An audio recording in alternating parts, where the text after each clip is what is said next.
My name is b.Marcell, and I am the founder of Jewels Incorporated, a mentorship enrichment program that I founded at Howard University in 2007 in Washington, D.C. I stand before you today because back then God gave me a vision to start a program in which His youth were reached and that His youth had active, accessible role models in the Washington, D.C. metropolitan area. Then He told me that Jewels Inc. would be huge. It would be bigger than myself. It would be bigger than the Jewels that mentor. It would be bigger than Howard University, bigger than Washington, D.C., the United States, and that Jewels would touch the world. 8 years later, we have expanded to multiple cities across the United States and internationally into Africa and other countries. I come to you today to present to you a vision that God gave me, another one, in regards to Jewels Inc. and our mentorship programs. He launched a campaign called the Jewels Inc. Mentor Movement. It was sparked from the unrest in Ferguson. Now, let me just backtrack just a little bit. I'm from St. Louis. I live maybe about 10 minutes away from Canfield Green Apartments. I was out there in the beginning days of Ferguson taking a stance for what's right. And what's right is that our youth know that we love them and that we stand by them and we will uphold them and uplift them in every single capacity that we possibly can. Today, I'm coming to you to share with you the overall vision of our Jewels Inc. # Sending the Troops Million Mentors March. About a week after the burial of Michael Brown Jr., I was heading to about 3 meetings in response to the shooting death in Ferguson.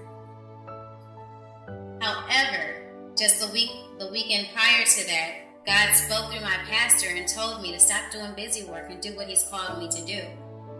So as I was walking in disobedience to these 3 meetings, literally the sole of my shoe detached from my foot. I got the picture. Go sit down. I went and I spent 4.5 hours with God in which He laid out to me the vision and the goals that He has for Jewels Inc., for His youth and His communities, whether it's here in St. Louis or across the world. On November 24th, 2014, Bob McCullough stood in front of the media and delivered the grand jury's decision not to indict Officer Darren Wilson in the shooting death of unarmed teenager Michael Brown Jr. A week prior to that, Governor Jay Nixon called for the National Guard to come in expectation of an uprising occurring in Ferguson once the grand jury decision announcement would be made. I was standing in my kitchen when I turned around and I looked at my husband and said, you know what? Somebody needs to create a t-shirt campaign that says "Send in the troops," and it's a photo of an army of mentors. Our youth need mentors. Our youth need us. Our youth need us to reach back and pull them forward. The evening of November 24th, 2014, the Lord spoke to me and said, leave from the noise and go downstairs in silence. In obedience, I go downstairs and I just start pacing around my kitchen table. The Lord speaks to me and He told me, He said, reach out to Tashina Arnold and see if she would lead the charge in doing this mentor challenge. I need you to also do a call to action and request 107 mentors in 107 days. The length of time it took for the grand jury's announcement to come out from the day that Michael Brown was shot and killed. I need you to also do a necessities drive. So the Lord is just speaking to me, giving to me all of these instructions in which, thank the Lord, I was obedient in doing so. I reached out to Tashina Arnold via Instagram and I expressed to her that I had just met her a weekend or so prior at a friend's wedding, and if she would be willing to help us in Ferguson. She contacted me back at about 4 o'clock in the morning and she said, whatever I need to do, just let me know. From that moment, I started receiving inquiries on becoming mentors and just really receiving all of these different resources just coming our way.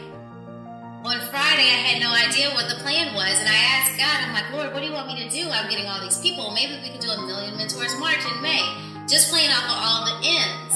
And I just started lining up all these thoughts. That Saturday, I go to church. while in church, there's a video sermon playing, and just fresh out of worship, the one thing that I saw was the introduction graphic of the actual video sermon, and then the Lord starts speaking to me. And for some of you that know how the Lord speaks, when he shows up, and it's him, and everything else is just blind, and you just can't pay attention to anything else because the Lord is standing before you, talking to you. So while I'm sitting there in service, I'm just rocking and I'm shaking because God has given me such a huge vision. He tells me, he said, no, don't do a Million Mentors March in May. Do it in August the 9th, on the 1-year anniversary death of Michael Brown. He also tells me to have Tashina do an ALS-type mentor challenge.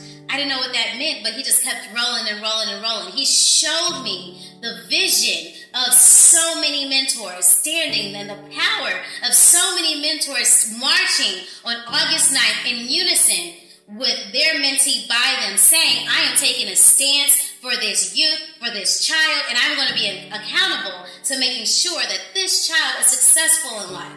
And he continues to roll out all of these images and all of this vision. And I couldn't even tell you what the sermon was about. And I ended up getting up and leaving church early because I was just shaking with the vision that he was giving to me. On my ride home, I called my husband and I started sharing with him the images and the visions that the Lord gave me. And we started brainstorming, how can we do a mentor challenge? What is something that is free, that costs nothing for a mentor to do? Mentor. It costs you nothing to take a child by the hand and say, I am going to mentor you. I am going to make sure that you are successful. It costs you nothing to do this. From there, I told my husband, I said, you know what, it'll be really cool if one day the Million Mentors March, we could just do it in all different cities across the world. I know that's probably not going to happen today, but maybe next time.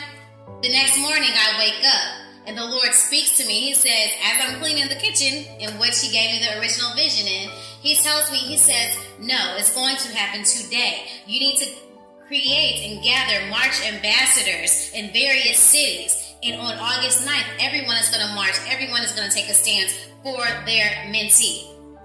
So I'm coming to you today to ask you, if you are in a different city, or if you know someone in a different city that wants to be a March ambassador, please put them in contact with the Jewel Team team so that we can get them lined up. This is going to happen. This is extremely serious, and it's already in the works, and it's already going to come to pass. From that moment, the Lord just speaks to me, and he continues to talk to me. He continues to walk me through everything that is going to happen for the mentor movement. I'm coming to you today to ask you, if you are in a different city, or if you know someone in a different city that wants to be a March ambassador, please put them in contact with the Jewel team so that we can get them lined up. This is extremely serious. I ask you, right now, I cannot have a million mentors standing here by myself. We need mentors. We need people to reach back and pull forward. Even if you're not in an organization, an official mentorship organization, you don't have to be. It starts in our communities. It starts on our streets. It starts in our block. It starts on our home. Gather the kids that you have direct influence over and mentor them.